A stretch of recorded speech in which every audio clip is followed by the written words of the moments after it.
Hello everyone, welcome to another episode of Home Shop Tips. In this episode I'll be explaining to you how to use an oxy-acetylene torch or oxygen-acetylene torch. It's pretty straightforward. Lots of people will suggest to you to get professional help or get a class at a local tech school, and I tried to do that, but I couldn't find anybody that would teach a welding course in the area, so I taught myself. And a lot of people suggest not to do that because it's dangerous. There might be things that you don't know that may harm you, but I did it anyway, and I haven't blown myself up yet. And keep in mind that all the advice that I'm about to tell you is worth what you paid for it, which is nothing. So don't set yourself on fire and blame me. Just to cover my ass a little bit. Anyway, a couple of basic things you'll need. I think the cart is almost a necessity. I didn't use the cart at first. I just had them bolted onto the wall. It's kind of a pain. You can't move them around. This, you can roll them around nice and easy. Put it wherever you want. You can wrap the hose right around the handle. So I think it's almost a necessity. I got this one for $50 from Harbor Freight. It's cheaply made, but it holds together. It's got a little toolbox to hold some stuff in it. Obviously you need the hoses, tanks, torch, regulator. Close-up of the regulator here. It's got a high-pressure gauge, which is, the high-pressure gauge reads what is in the tank, and the low-pressure gauge reads what is coming through the hose. Attached to the regulator is a flashback arrestor. You can get them on the regulator type or on the torch handle type. They would go right here. I don't have them on. These are just fittings. I figured I'd keep the torch itself nice and light so I don't wear my hand out. And then obviously you'll need the torch handle itself. And I have a cutting head on here now. And you can also put welding tips on there, or heating tips. You'll also need some protective equipment. You'll need goggles or glasses. I used to use these, but I don't quite like them because they don't seal around my eye very well. And there's a couple sparks that fly around. I don't want to get those in my face, so I got these. They seal around my eye very nicely, and they're comfortable. You'll need a striker to light the torch. Some people use a lighter, but I heard that a flame is an unsafe way to light it. I don't know why, but it's unsafe. Gloves, long welding gloves. I use these mainly for cutting when there's a lot of slag flying around. Otherwise, I just use, just regular leather work gloves when I'm welding, just to keep the heat off my hands. I have a little toolbox filled with other welding tips. Here's the mixer that screws right onto the torch handle. Different welding tips. Here's a different striker.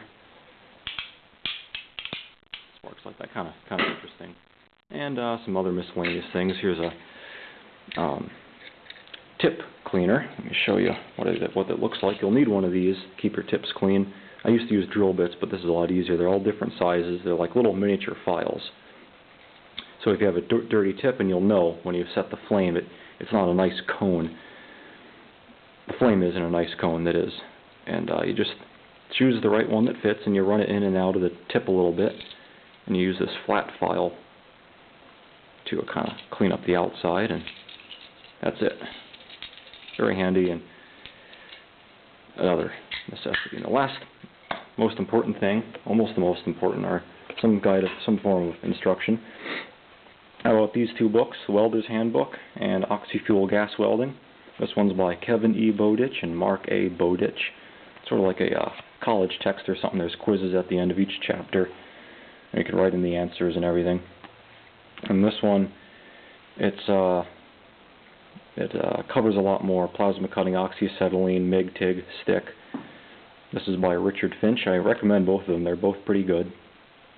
A lot of helpful reference information regarding oxygen and acetylene pressures and tip sizes and all of that for cutting and welding. So definitely get some books or find something online and read a little bit before you start welding or cutting or torching or heating or whatever. That's what's great about a torch. Very versatile. You can do many things with it. That's why I chose to get one of these before stick welder or TIG welder or something, because I can weld, I can cut, I can heat, braze, solder. I don't know why anybody would want to solder with an oxy-acetylene torch, but you can, I guess. Anyway, so a little more in-depth. Again, here's the regulator with the high pressure gauge that reads how much pressure is in the tank, and the low pressure gauge, which reads how much is in the hose coming out of the torch. You adjust the regulator by this knob. You turn it in to increase the pressure, kind of the opposite of a valve. You turn it in to increase it. You turn it all the way out until you feel it kind of freewheeling. Then you know it's completely open, or completely closed rather.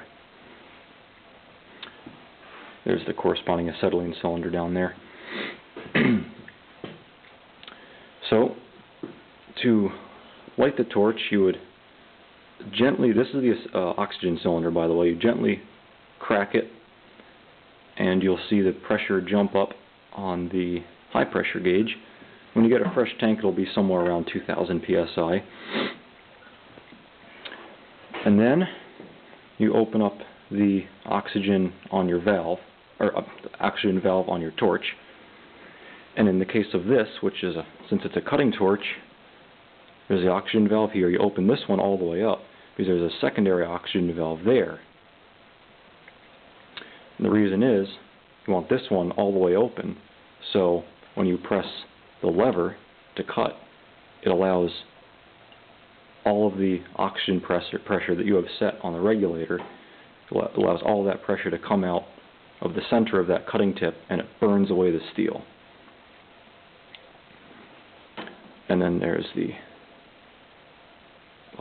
fuel valve there. Anyway, you open up the valve on the torch, then you slowly increase the pressure here until you'll see the pressure gauge increase on the outlet side of the regulator. And for cutting with small, light duty cutting, 1/4 inch or so with a corresponding size tip, I usually go about 10-15 psi. That's just my personal preference. And same goes with the acetylene. Then you'd close the oxygen valve so it's not coming out. Open up the acetylene valve on the torch, and you just crack open the valve, the tank valve, because in the case of an emergency you can quickly shut it with just a 1/4 turn. So you open the tank, open the torch valve, and then increase the pressure on the acetylene until I usually go for around 5 psi. And you never ever want to go more than 15 psi on acetylene, because when acetylene is compressed in its gas state over 15 psi, it becomes unstable and can burn or explode. And the reason it can be stored under high pressure in the acetylene tank is because it's dissolved into ammonia or acetone, I think, inside the tank. Kind of like the carbonation in a bottle of soda. So those are the basics, and I'll set the camera up back here, and I'll light the torch for you to show you what it looks like. I'll always start with the acetylene, crack the valve just a little bit, and light it with a striker. Then you open the acetylene valve further,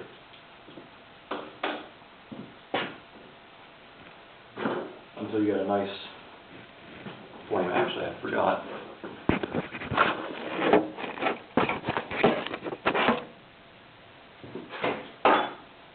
I'll show you. I gotta set up the pressure. So yeah, open up. Well, you see the gauge jump like that. It's at about 1500 psi. Open up this oxygen tank all the way until it stops. And same with the acetylene. Crack that open just a little bit. Then open up. Oh, I always have that open. Whoops. You open this a little bit more. This one is all the way open. That one's cracked. Increase the regulator. Whoop. Funny noise. Up to about 10 psi. Shut that off. Open up the acetylene. Increase the acetylene pressure to about 5. Shut that off. Now I'm ready to light it.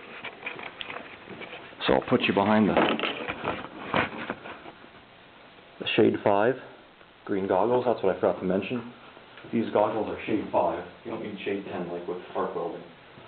Now, crack the acetylene valve just a little bit with a striker, and you open it till it's a feathery loud flame, and then you introduce the oxygen, and you'll see an inner cone, an inner blue cone, an outer blue cone, and then the feathery acetylene flame once you open the oxygen valve.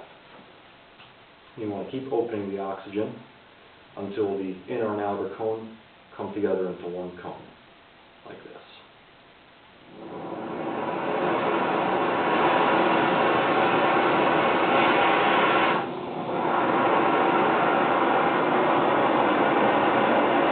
There's the 2 cones.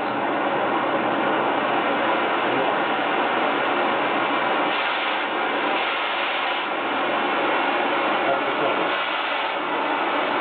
So we're off to the oxygen and the acetylene.